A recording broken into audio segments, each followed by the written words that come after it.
Matthew chapter 10, verses 16 to 23.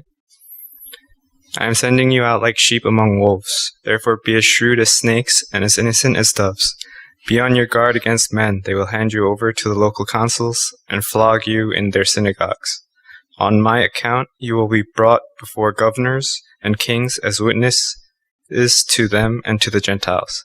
But when they arrest you, do not worry about what to say or how to say it. At that time you will be given what to say.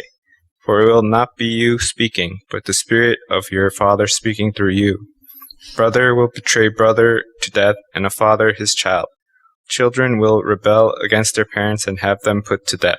All men will hate you because of me, but he who stands firm to the end will be saved. When you are persecuted in one place, flee to another.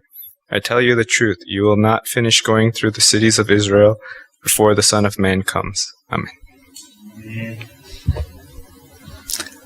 마태복음 강의 70번째 시간입니다. 오늘은 마태복음 10장 16절부터 23절의 말씀을 가지고 판단 오류라는 제목으로 함께 나누기를 원합니다. 이스라엘의 모든 동네를 다니지 못하여서 인자가 오리라가 부제목입니다. 우리는 삶에서 수많은 판단을 합니다. 수많은 결정들을 하는데요. 그 중에서 잘못된 판단이나 잘못된 결정을 한 경험이 있으시죠? 예. 가깝게는 어떤 사람을 보고 어떤 선입견을 가지고 그 사람에 대해서 잘못 판단하는 경우도 있을 수 있고요.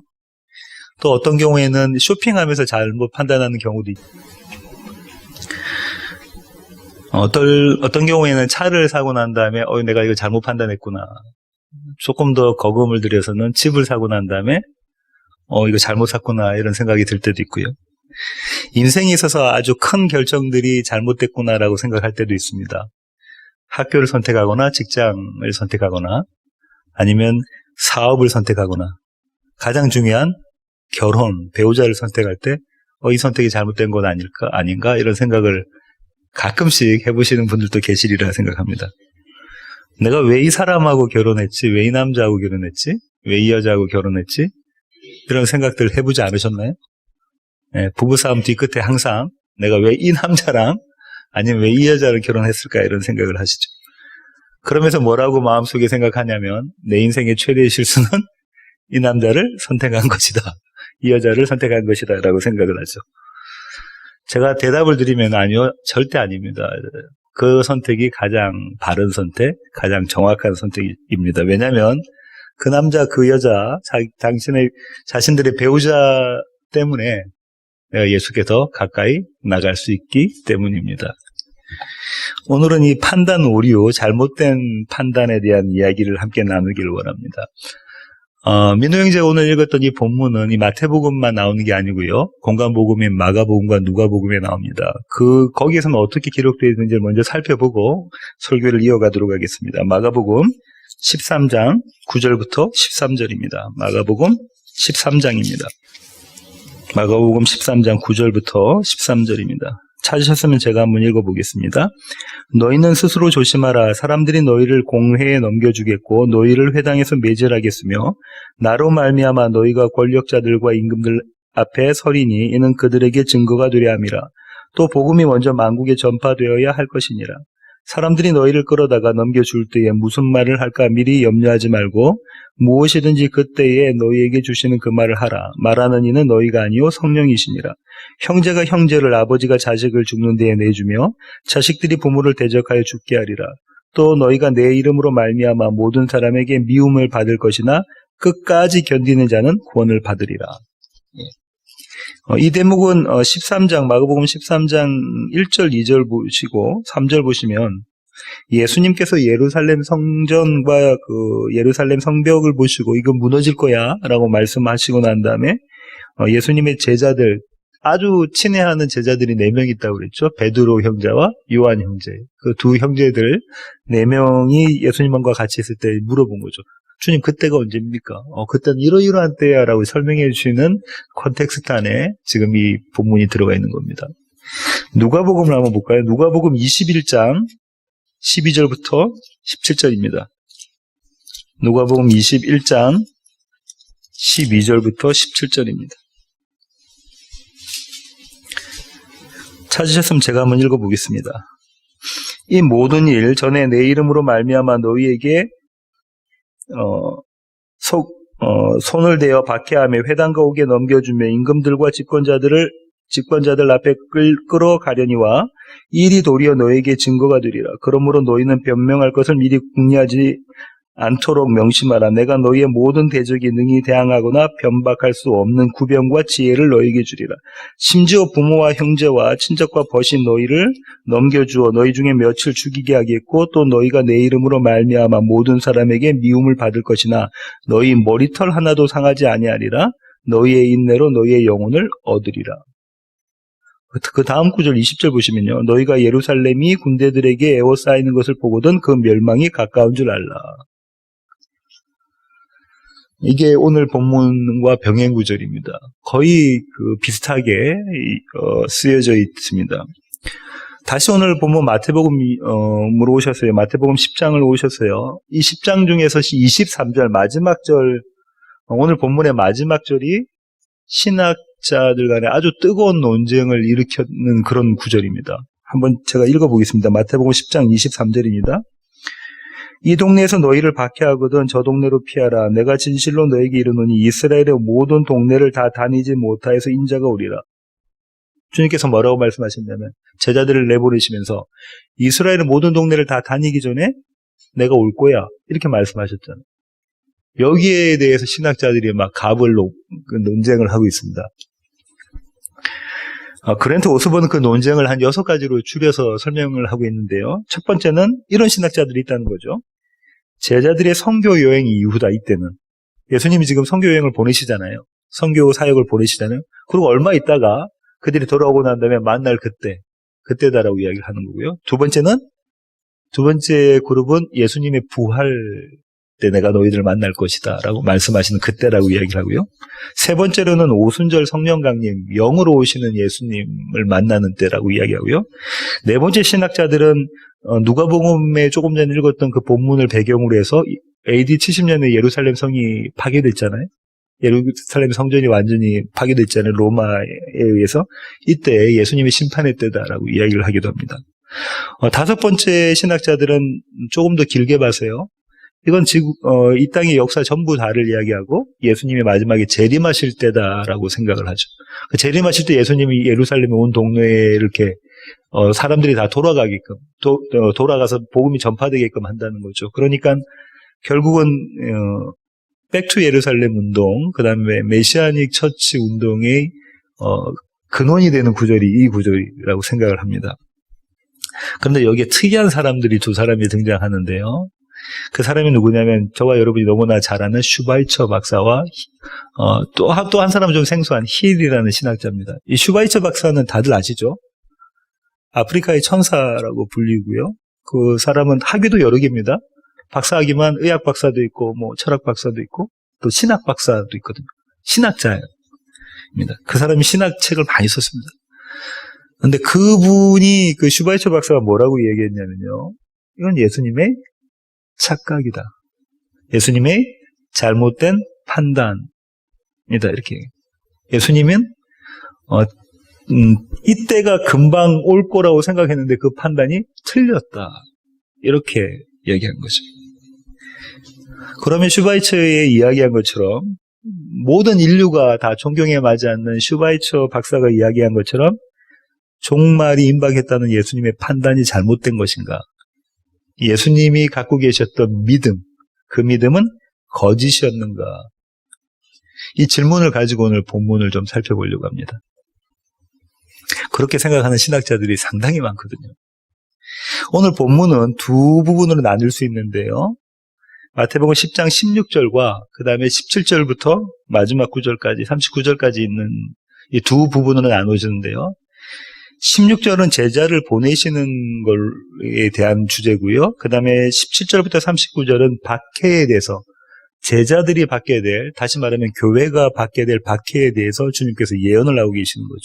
너희가 이런 박해 이제 받을 거야 라는 거에 대한 예언입니다. 오늘은 그 부분에서 그 두 번째 부분에서 일부분만 함께 나누기를 원합니다. 첫 번째 부분은 조금 전에 말씀드린 것처럼 제자들을 보내시는 장면이죠. 제가 16절을 다시 한번 읽어보겠습니다. 마태복음 10장 16절입니다. 보라 내가 너희를 보냄이 양을 이리 가는데 보냄과 같도다. 그러므로 너희는 뱀같이 지혜롭고 비둘기같이 순결하라. 동물 농장이다. 그죠? 동물 왕국이 등장했습니다. 어떤 동물들이 등장했죠? 이리와 양, 뱀과 비둘기라는 동물들이 등장합니다. 예수님께서 제자들을 세상에 보내시는 것, 특별히 예루살렘으로 보내시는 것을 양을 이리 가운데 보냄과 같다라고 말씀하고 계시잖아요. 이리는 양을 잡아먹게끔 되어져 있었죠. 예. 타락 이후에 이제 모든 하나님께서 주신 피조물이 이 균형 감각을 잃어버렸죠. 먹이 사슬이라는 게 생기게 되고 이리는 양을 잡아먹는 동물입니다. 양은 누구를 말하고 이리는 누구를 말할까? 이게 궁금한데요. 마태복음 10장 6절 한번 보실까요? 지난 시간에 했었는데요. 10장 6절입니다. 오히려 이스라엘 집에 잃어버린 양에게로 가라. 여기에 양이 한번 등장하고요. 한 장 더 넘기셔서 9장 36절 보시겠습니다.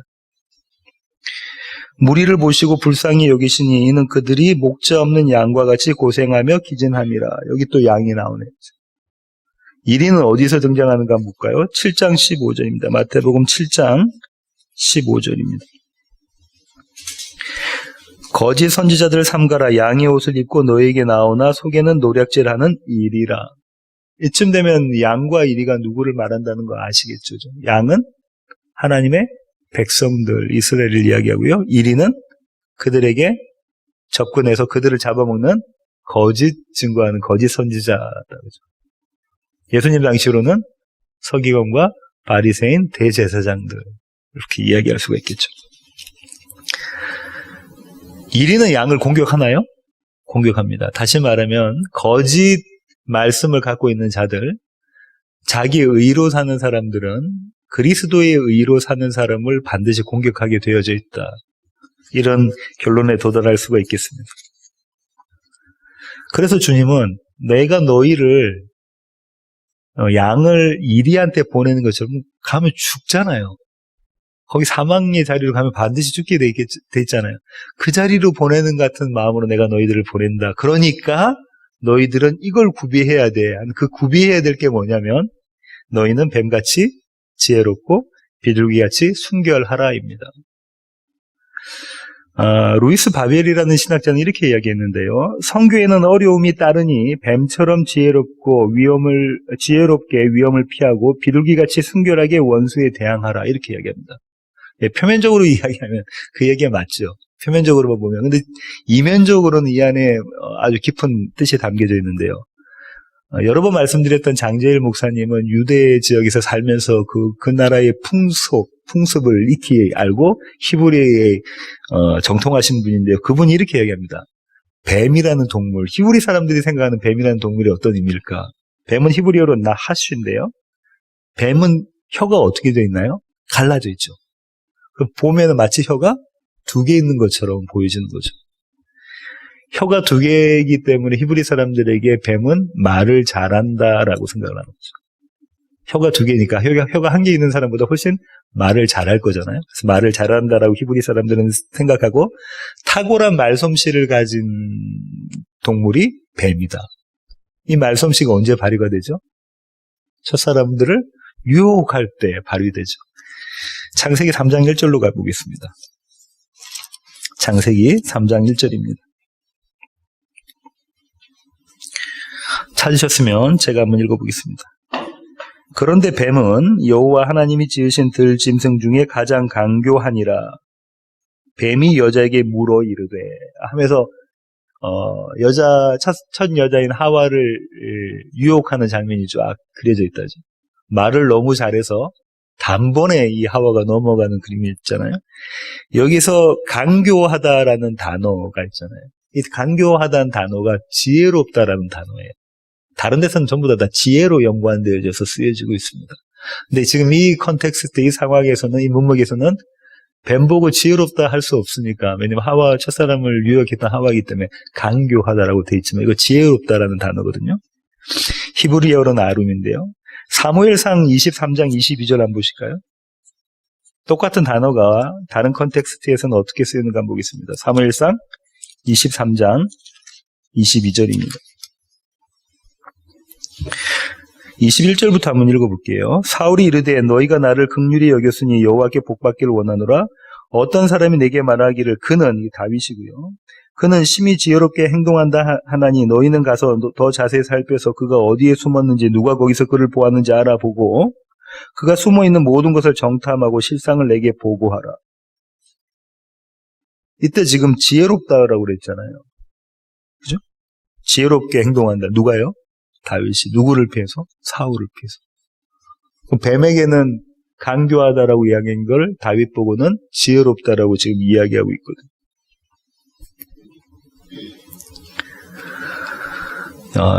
여기서 우리가 생각해 보아야 될 게 뭐냐면요. 히브리 사람들에게 뱀 하는 거는 말솜씨가 좋은 사람인 거예요.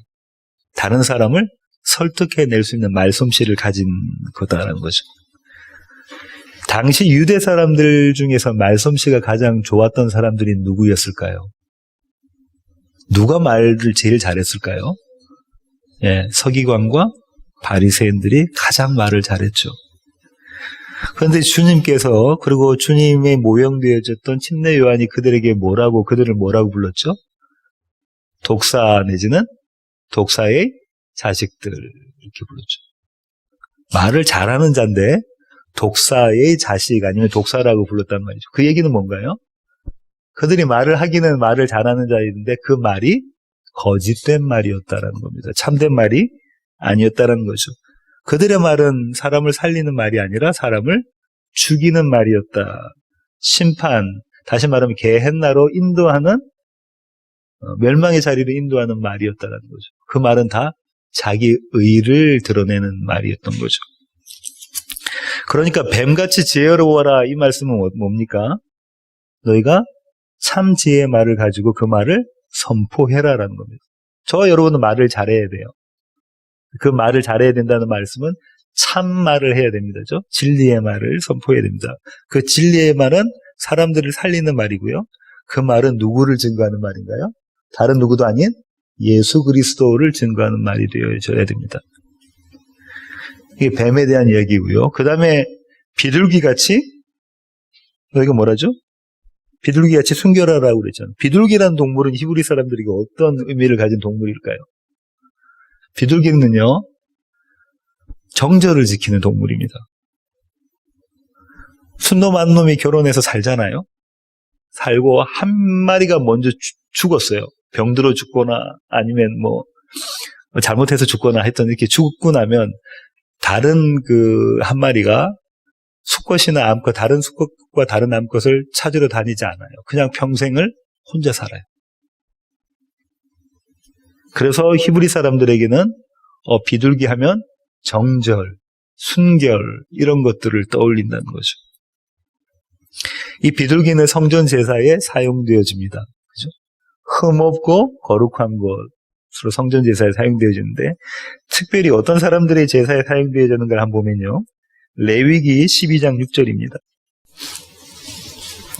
여인이 임신하고 난 다음에 아이를 낳았어요. 그러고 난 다음에 6절 한번 보시면 아들이나 딸이나 정결하게 되는 기한이 차면 그 여인은 번제를 위하여 1년 된 어린 양을 가져가고 속죄제를 위하여 집비둘기 새끼나 산비둘기를 회막문 제사장으로 가져갈 것이요. 8절 그 여인이 어린 양을 바치기에 힘이 미치지 못하면 산비둘기 2마리나 집비둘기 새끼 2마리를 가져다가 하나는 번제물로 하나는 속죄물로 삼을 것이요 제사장은 그를 위하여 속죄할지니 그가 정결하리라. 아기를 낳고 나면 여인은 피를 흘리잖아요. 피가 있으면 부정해지잖아요. 그게 정결하게 정하게 되는데 그 속죄제를 뭘로 드린다고요? 예, 비둘기를. 여기서 그 히브리 랍비들은 어떤 의미를 이야기하냐면은 이 히브리 문화에서 여인은 오직 한 남자만 사모해야 되고 그 남자만 의지해야 되고 그 남자로부터 다른 쪽 사람들에게 눈을 돌리면 안 되는 거잖아요.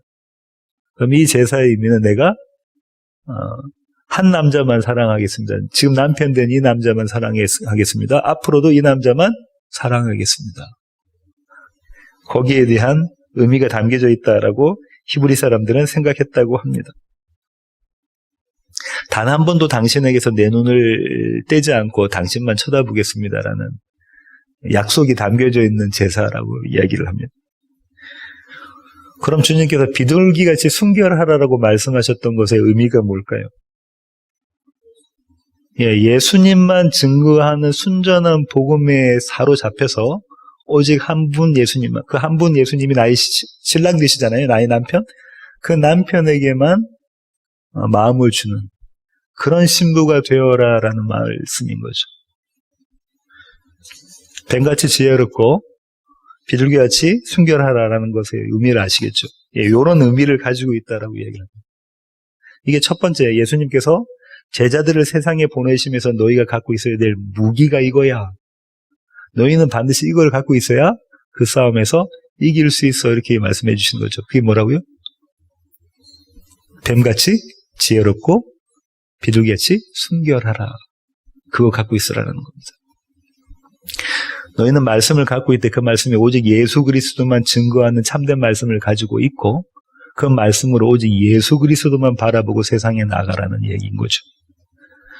그렇게 나아갈 때에 이리들은 양인 너희들을 잡아먹으려고 할 것이다라고 주님 말씀하시는 거예요. 그 잡아먹는다는 얘기가 어떤 모습으로 다가오냐면 박해, 핍박으로 다가오는 거죠. 그 얘기를 계속해서 오늘부터 여러 번 할 계속해서 그 내용들을 예수님께서 말씀하고 계시는 거예요. 들으면 소름 끼치는 정도의 박해입니다. 17절부터 23절까지인데요. 제가 다시 한번 읽어볼게요. 사람들을 삼가라. 사람들을 조심해라는 거죠. 그들이 너희를 공회에 넘겨주겠고 그들의 회당에서 채찍질하리라. 또 너희가 나로 말미암아 총독들과 임금들 앞에 끌려가리니 이는 그들과 이방인들에게 증거가 되게 하려 하심이라.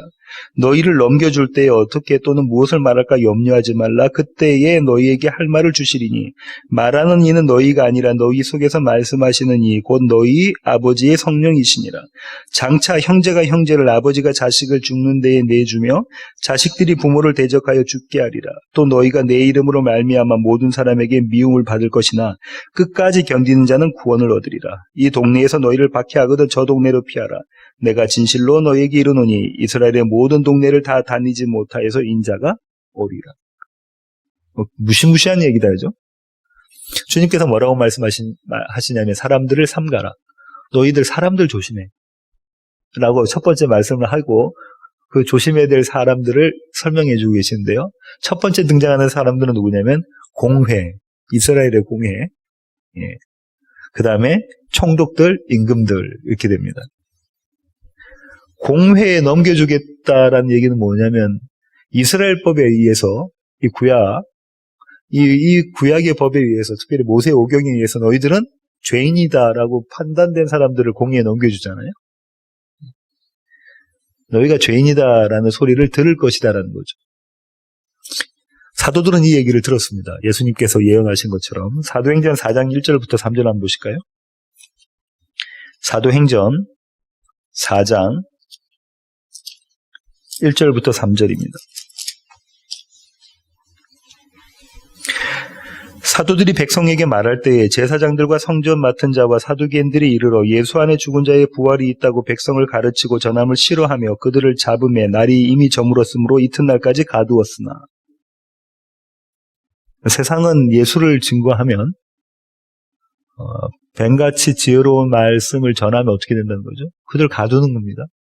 한 장 넘기셔서 5장 17절부터 18절 한번 보십시오. 5장 17절부터 18절. 대제사장과 그와 함께 있는 사람 즉 사두개인의 당파가 다 마음에 시기가 가득하여 일어나서 사도들을 잡아다가 옥에 가두었더니 복음을 들으면 어떻게 된다는 거죠? 마음에 시기가 일어나고 마음에 분노가 일어나서 그들을 잡아 옥에 가둔다 이렇게 이야기하고 있네요. 예수님께서 말씀하신 대로 사도들은 그 말씀이 예언이 되어졌다 그죠? 그렇습니다. 그렇게 해서 너희가 공회에 붙잡혀가고 또 총독들 앞에 붙잡혀가면 너희는 채찍을 맞을 것이다 라고 이야기를 하고 계시거든요.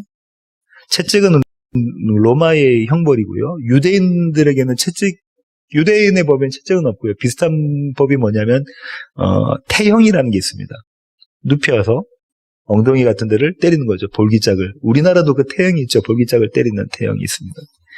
신명기 25장 1절부터 3절 한번 보실까요? 신명기 25장 1절부터 3절입니다.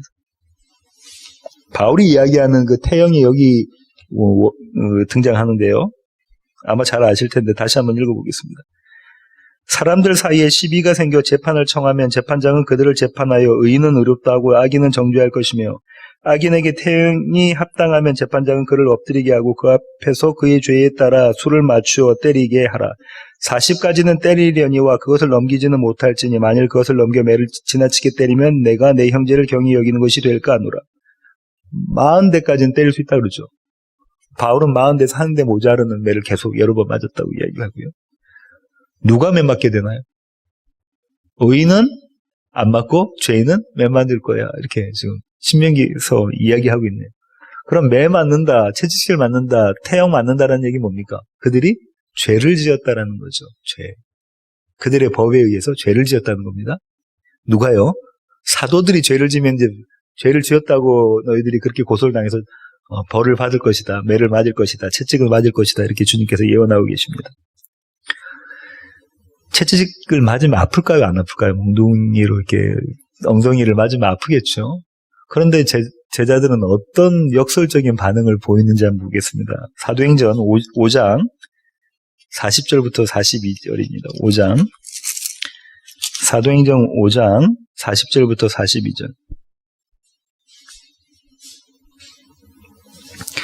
그들이 옳게 여겨 사도들을 불러들여 채찍질하며 예수의 이름으로 말하는 것을 금하고 놓으니 사도들이 그 이름을 위하여 능욕받는 일에 합당한 자로 여기심을 기뻐하면서 공회 앞을 떠나니라. 그들이 날마다 성전에 있든지 집에 있든지 예수는 그리스도라고 가르치기와 전도하기를 그치지 아니하니라. 이거 대단한 역설이죠. 사도들이 매를 맞고 나왔어요. 채찍질을 맞고 나왔어요. 그러고 난 다음에 그들이 어떻게 했다고 그래요? 기뻐했다 그러죠. 정신병자들입니다. 그죠? 매 맞고 나와가지고 기뻐했다고. 왜요? 주님께서 말씀하셨던 것이 자기들한테 성취되는 그림을 자기들이 보았잖아요. 예수님이 증거되는 것 때문에 자기들이 능욕받고 채찍질 맞을 것이라는 그것이 증거가 됐잖아요. 아, 주님 말씀하신 그대로구나. 더욱 말씀 가리키기에 힘쓰고 그 복음 전하기에 더 힘썼다라고 이야기를 하고 있습니다.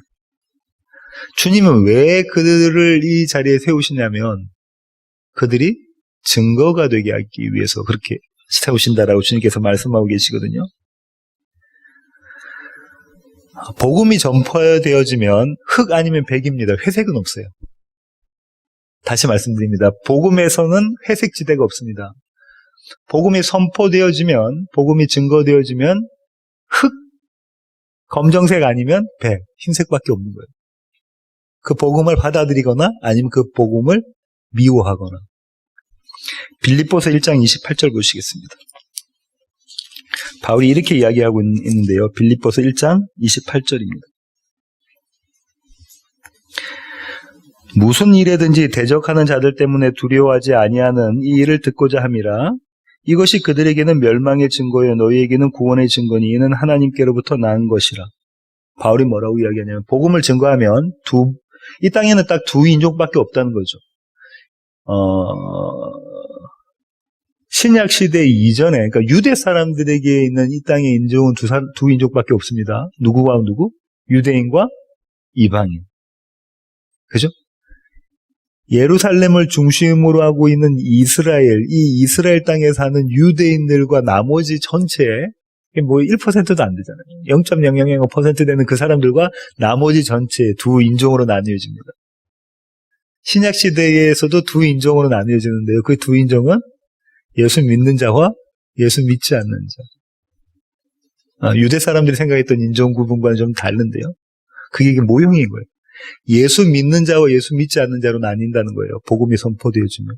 바울이 그러네요. 그들은 멸망의 자리로 갈 자이고 너희는 생명의 자리로 옮겨질 자이다. 뭐가 증거되어지면? 복음이 증거되어지면. 그럼 만약에 너희를 핍박하는 자들이 있다면 그건 복음이 증거된 증거다라는 거잖아요. 복음이 선포된 증거다. 바울은 그 얘기를 지금 하고 있습니다.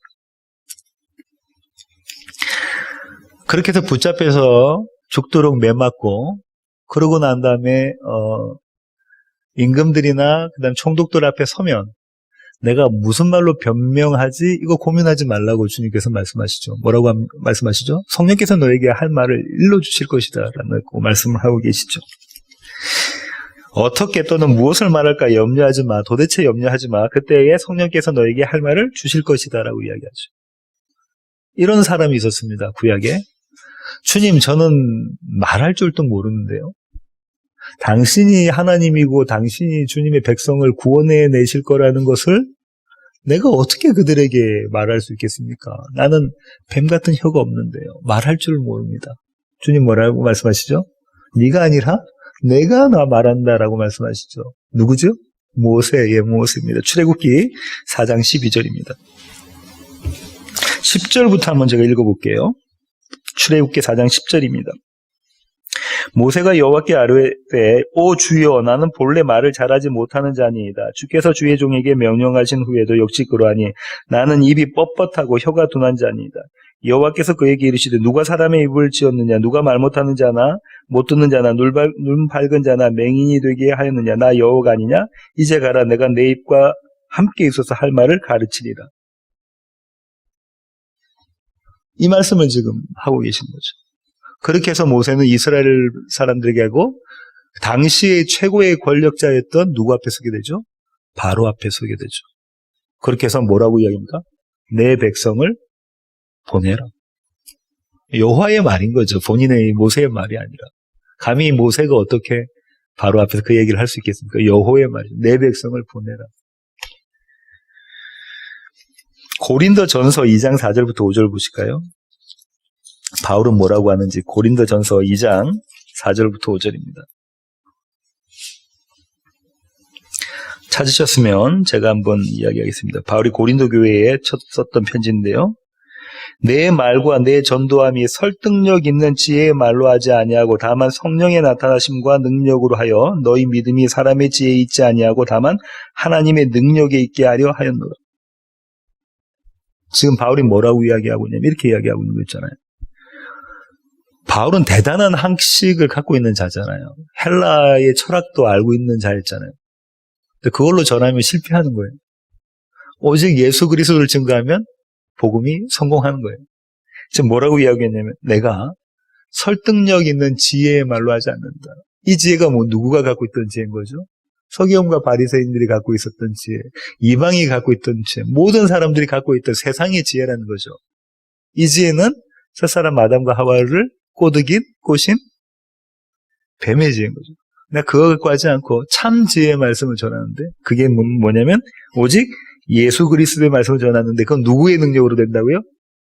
그분의 영인 성령으로 내가 전한다. 그 얘기를 하고 있네요. 그러니까 이 상황이 되면 하나님께서 너희에게 전할 말씀을 주셔서 너희로 하여금 전하게 하실 것이다라는 겁니다. 이걸 이제 조금 이렇게 만약에 해석하면 곤란한데요. 어느 자리에 가면 하나님 무슨 말씀 주셔서 내가 어떤 사람한테 이 말씀을 전해야 되겠다? 그 말씀이 가만히 있다가 그 말씀이 이 말씀 전해야지? 하고 이렇게 막 예언의 말씀이 툭툭 튀어나오는 게 아니라 이 말씀은 뭐죠? 복음, 하나님의 말씀, 그 말씀 하나님이 전하게 만들 것이다 라는 의미인 거죠.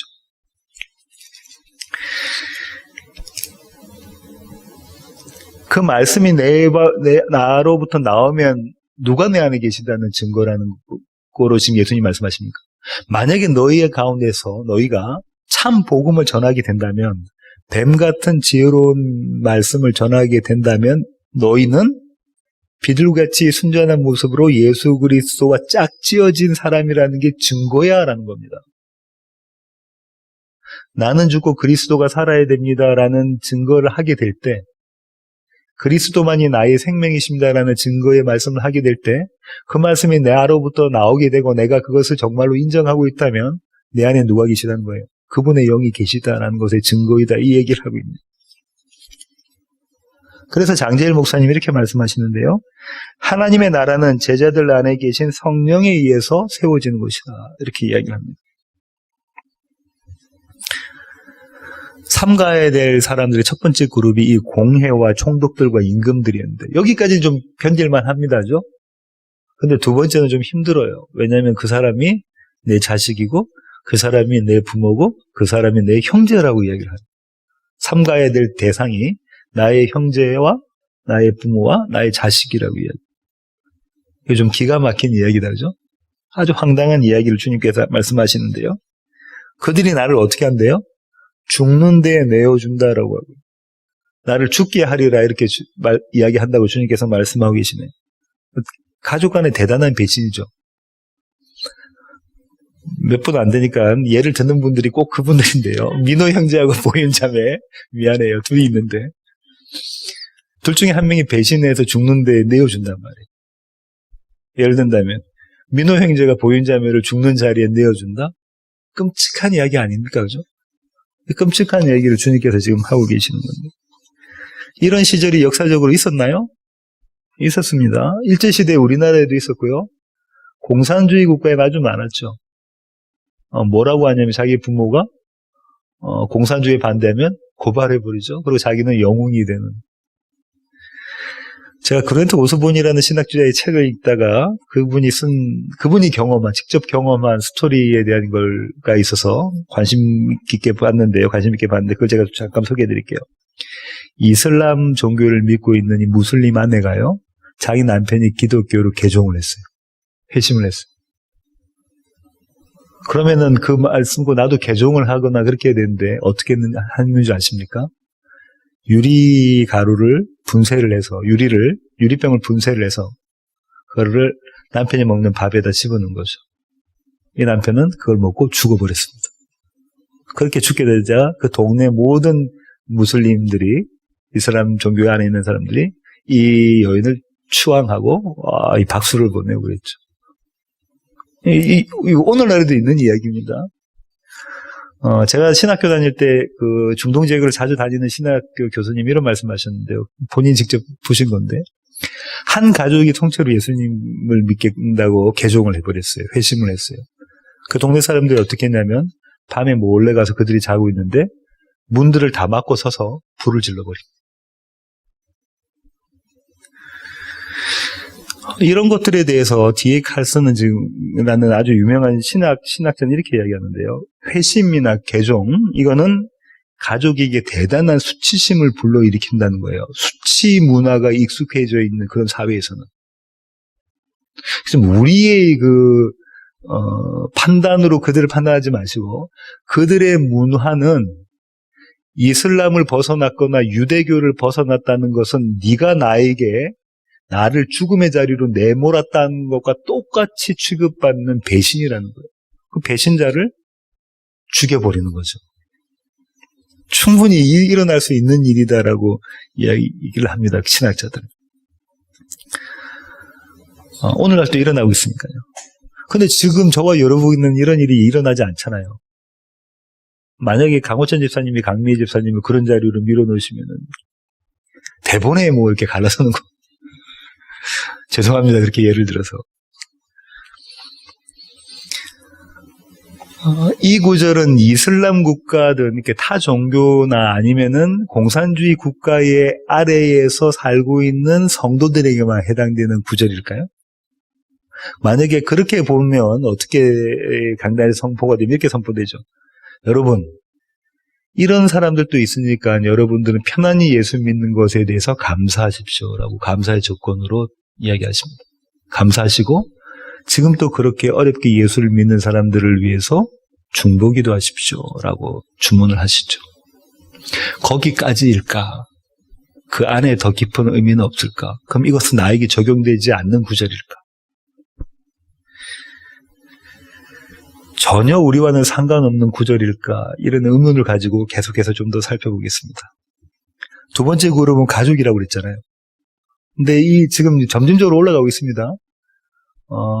공회와 청족들과 임금들에서 가족까지 왔죠. 형제, 부모, 자식까지.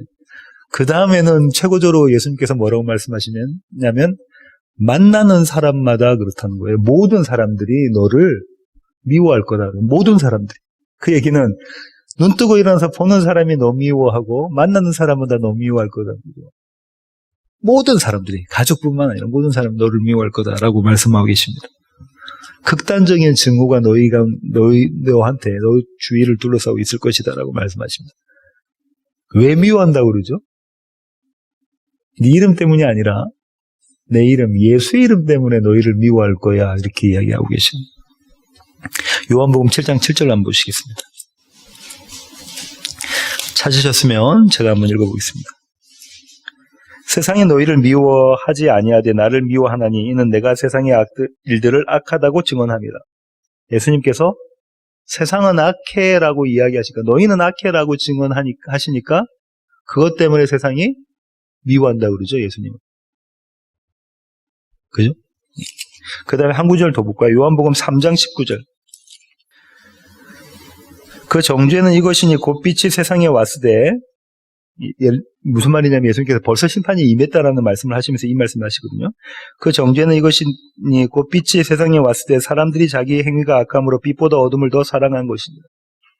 이미 심판이 이루어졌는데 그 심판이 어떤 거라고요? 그 심판이 어둠이 빛을 찾지 않는 게 심판이다라는 거죠. 어둠이 빛을 찾지 않는 것이 심판이다, 이렇게 이야기하고 계십니다. 그럼 한번 정리해 볼게요. 예수를 미워하는 사람들은 세상이죠. 모든 사람들은 예수를 미워한다고 지금 이야기하고 있습니다. 총독, 임금들, 공회, 가족, 모든 사람이 예수를 미워한다라고 이야기하고, 너희 안에 예수가 있으면 너희도 미워할 거야 라고 이야기하고 계시잖아요. 예수를 미워하는 사람, 가장 가까이에서 예수를 미워하는 사람이 누구일까요? 남편인가요? 아내인가요? 자신의 가장 가까이에서 예수를 미워하는 사람이 누구일까요? 예, 나입니다, 나. 목사님, 저는 예수님 안 미워해봤는데요. 천만에요. 나를 사랑하는 게 곧 예수를 미워하는 겁니다. 조금 몇 주 지나서 말씀드릴 거겠지만, 예수님보다 더 사랑하는 거, 그거 안 돼, 라고 주님 말씀하시잖아요. 저와 여러분, 예수님보다 우리를 훨씬 더 사랑하지 않습니까? 몇 갑절 아니면 몇십 갑절, 몇백 갑절 더 사랑하잖아요. 그거, 뭐라고요? 예수를 미워하는 거. 예수. 그렇다면, 예수 믿는 일에 가장 큰 걸림돌이 되는 사람이 누굴까요? 예, 나입니다. 예수 믿는 신앙의 가장 큰 박해를 하는 자가 바로 나입니다. 주님께서는 성령님을 통해서 성령 안에서 그런 나를 죽이십니다. 주위에 있는 모든 환경들은 그런 나를 고발하시기 위해서 쓰는 도구죠. 예, 보조 도구입니다. 남편이 그런 일에 보조 도구가 될 수도 있고요. 병이 그런 일에 보조 도구가 될 수도 있고요. 어떤 관계라든지 어떤 일들이, 이벤트들이, 어떤 사건들이 그런 일에 보조 도구가 될 수 있습니다. 뭘 보라고요? 나를 보라고. 내가 어떤 자인지, 내가 예수를 얼마나 미워하는 자인지를 보라고 하시는 거죠. 그런 나를 주님께서는 죽이십니다. 그렇게 내가 죽어진 자들에겐 주님께서 구원이 있을 것이야, 이렇게 말씀하고 계시네요. 그거를 주님은 오늘 본문에서 어떻게 말씀하시냐면, 끝까지 견딘 자는 무엇을 받을 것이다? 구원을 얻을 것이다, 이렇게 말씀하고 계십니다. 그런토 오스본이라는 신학자는 이렇게 이야기하는데요. 그러면 그 끝은 어디지? 끝까지 견디라고 했는데 그 끝은 어디지? 박해의 끝인가? 핍박의 끝인가? 아니면 인생의 삶의 끝인가? 아니면 이 시대, 이 지구가 끝나는 날인가? 저와 여러분이 조금 전에 살펴본 것처럼 그 끝은 완전히 내가 죽는 날입니다. 나라는 나의 자아가 완전히 죽는 날이 그 끝이고요. 그것은 내가 완전히 죽었다라는 것은 그 자리에 누가 가득하다는 거예요? 예수로만 가득하다라는 거죠. 그것이 종말의 완성입니다. 매일매일 그 끝이 되고요. 그래서 그 끝들이 이어져서 완전히 예수로만 가득하는 종말의 날, 주님께서 재림하실 그날, 그날이 끝이 되는 거죠. 한번 이런 상상을 제가 한번 해봤는데 설교를 준비하면서요. 선교지에 가서 열심히 선교 활동을 하고 있어요. 그러다가 마침내 순교를 당할 상황 가운데 그런 상황 가운데 밀어넣어졌어요. 내가 순교를 당하는 상황 가운데서 그 순간까지 예수 그리스도가 아니라 만약에 나의 의의를 챙기고 있다면 그 얼마나 끔찍한 인생일까? 잘 들어보십시오. 내가 모든 것을 포기했습니다. 내 인생의 모든 것, 자녀, 부, 건강 모든 걸 포기하고 선교지에 가서 그들을 위해서 복음을 전했어요. 예수를 증거했는데 그런데 마지막 순간까지 순교를 당하는 그 순간까지 예수의 의의가 아니라 예수 그리스도가 아니라 나의 의의를 챙겼다면 그 마지막 그 종말은 얼마나 끔찍할까?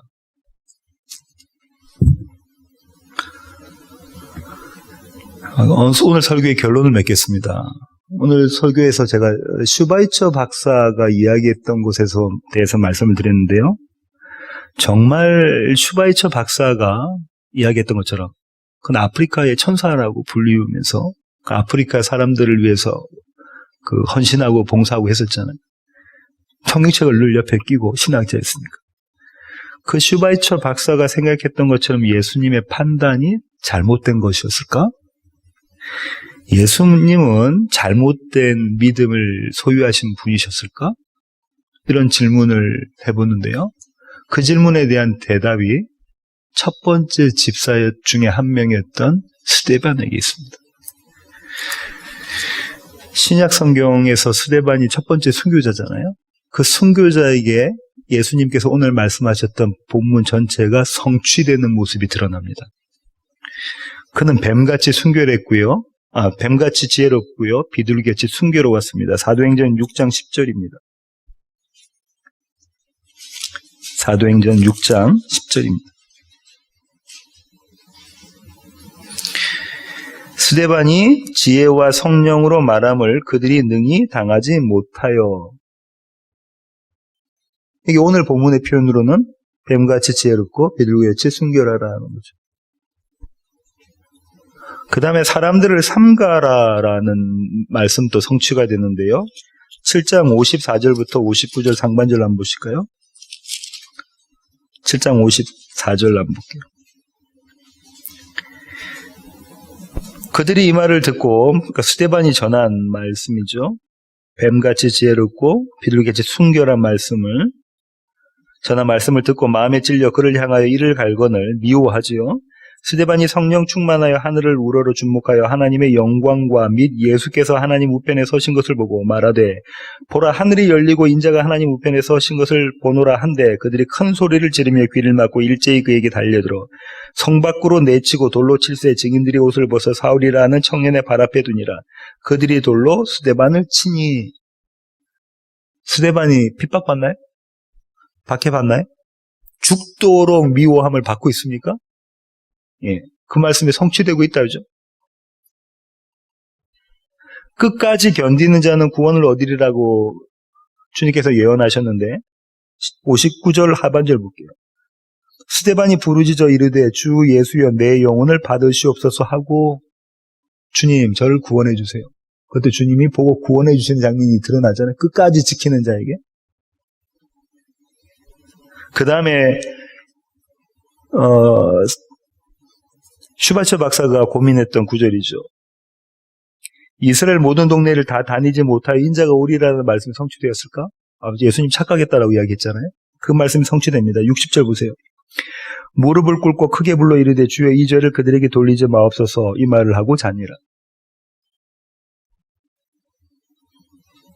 예루살렘의 온 동네를 다니기 전에 예수님이 그들에게 오셨습니까? 스데반 그에게 오셨습니까? 예, 오셨죠. 뭘 보고 알 수 있습니까? 스데반이 할 말을 준비하지 않고 누구의 말을 하죠? 예수의 말을 합니다. 스데반이 했던 이 말은 누가 했던 말씀이죠?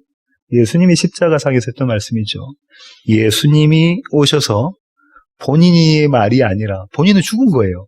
스데반은 나라는 의인의 자기 의는 죽고 예수의 의가 그 가운데 그에게 임하니까 예수의 말씀을 전합니다. 그죠? 그들을 용서해 주십시오라고 전하게 되죠. 이렇게 되면 한번 그림을 그려보세요. 지금 스데반이 하나님의 말씀을 막 선포합니다. 저와 여러분처럼 막 선포를 하고 있는데 그것 때문에 모든 사람들에게 미움을 받고 돌로 쳐서 죽고 있는 상황 가운데 있어요. 하늘을 보니까 하늘문이 열리고 하나님과 우편에 계신 예수 그리스도가 보이고 주님 제 영혼을 주님께 맡깁니다 라는 이야기를 하죠. 그러고 난 다음에 예수님이 그에게 임하셔서 예수님의 말씀을, 예수님이 십자가에 달려서 돌아가신 그 말씀을 똑같이 전하게 되잖아요. 스데반은 예수입니다. 잘 들으셔야 됩니다. 목사님이 스데반이 예수래 이렇게 나가서 전하시면 안 됩니다. 지금 그렇게 죽는 자리에 선 스데반은 예수입니다. 맞습니까? 예. 누가 죽었죠? 스데반이 그 자리는 없어졌고요. 오직 예수로 완성된, 예수로 충만한 모습으로 드러났잖아요. 나는 죽고 예수가 죽은 그 자리. 이게 끝까지 견디는 자가 얻게 되는 구원입니다. 천국 가면요, 안 아프고 건강하고 좋은 것 있고 금은 보화가 다 있고 내가 하고 싶은 대로 살아가는 것, 그것이 천국의 모습이 아니라 지금 스데반처럼 나는 죽고 예수로 충만한 것, 오직 예수로만 가득 찬 것, 그것이 천국입니다. 그것이 예수님과 신랑이신 예수님과 신부인 교회가 하나 되는 그림인 거죠. 그래서 저와 여러분은 예수가 되어야 되는 거죠. 예수가. 순교자 스데반은 성도의 삶입니다. 그의 삶은, 그 남자의 삶은 저와 여러분의 삶이고요.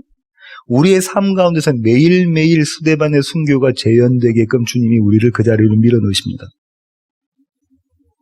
어떤 사람은 부부싸움 끝에, 어떤 사람은 사업의 실패 끝에, 어떤 사람은 건강이 안 좋은 끝에, 어떤 사람은 돈을 많이 벌고도 그 자리에 갈 수도 있고요.